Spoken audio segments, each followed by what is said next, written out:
Her hands were trembling when she said it. "Please," she sobbed. "I need to be there. I still love him."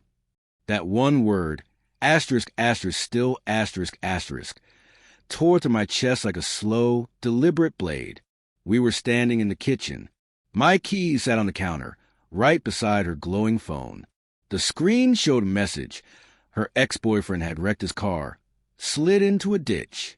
Critical condition, internal bleeding, emergency surgery, dying maybe.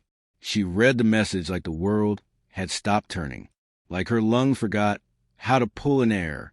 Then she turned to me, eyes full of panic, pleading, as if I was supposed to save him, as if I owed her that. I didn't speak, just picked up my keys. We drove in silence, the kind that doesn't just fill a car, it strips skin from bone. She sat on the edge of the seat, clutching her phone like it was a lifeline. I kept one hand on the wheel, the other clenched tight in my lap, like it could hold back everything breaking inside me. When we pulled into the hospital lot, she didn't wait, didn't look at me, didn't even hesitate. She bolted straight into his world, straight out of ours. That night, I returned to an empty house, a hollow silence so dense it felt alive.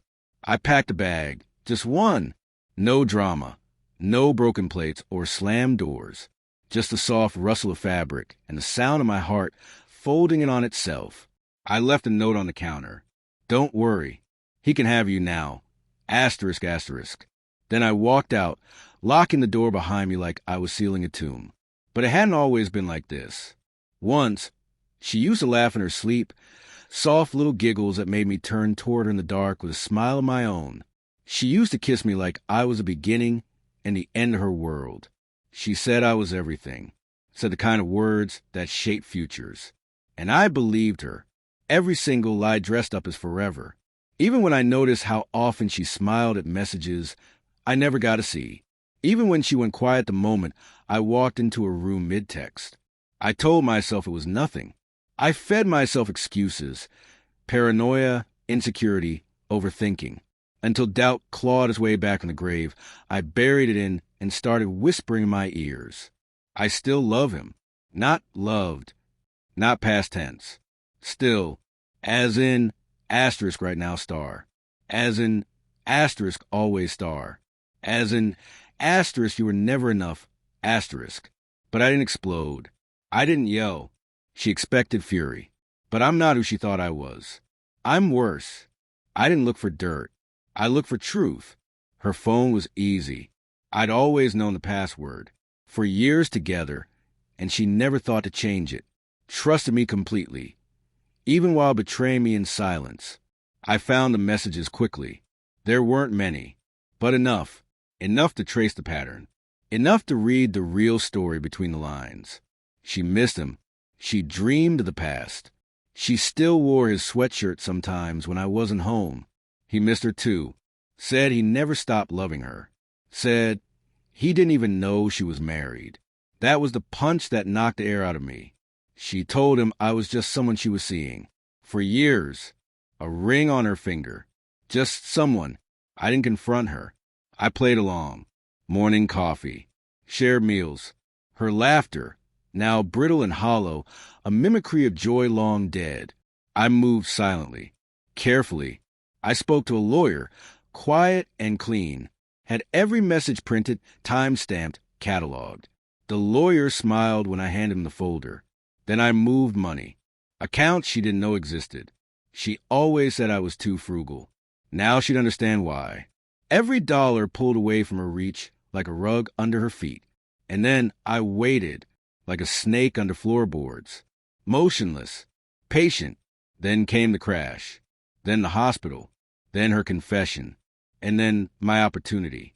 She came home 2 days later, pale and hollow, her eyes dull, her voice worn thin from grieving a man who didn't belong to her anymore.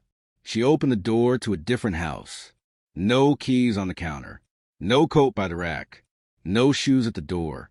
Just a note, he can have you now. And then the storm began. Messages. *167* and counting. Please. It wasn't like that. I was confused. I love you. Come back. We can fix this. Each one more pathetic than the last. I didn't answer.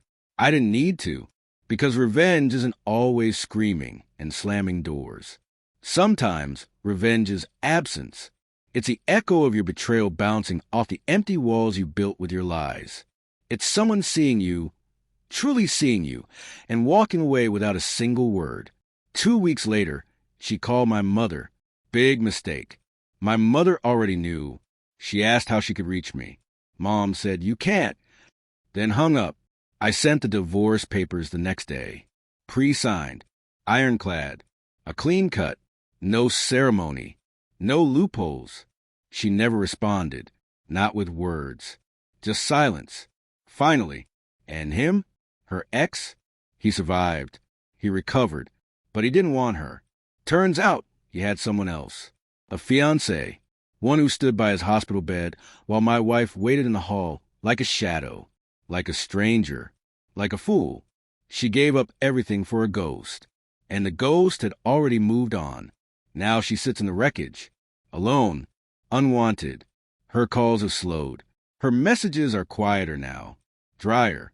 No more desperation, just a single recurring sentence. I made a mistake. And every time I see it, I smile. Because no, she didn't make a mistake. She made a choice. And so did I. I didn't just leave her. I erased her. Clean, quiet, precise, like she never existed. That's the truth about betrayal. You don't always need to scream for justice. Sometimes justice is silence. And silence is forever.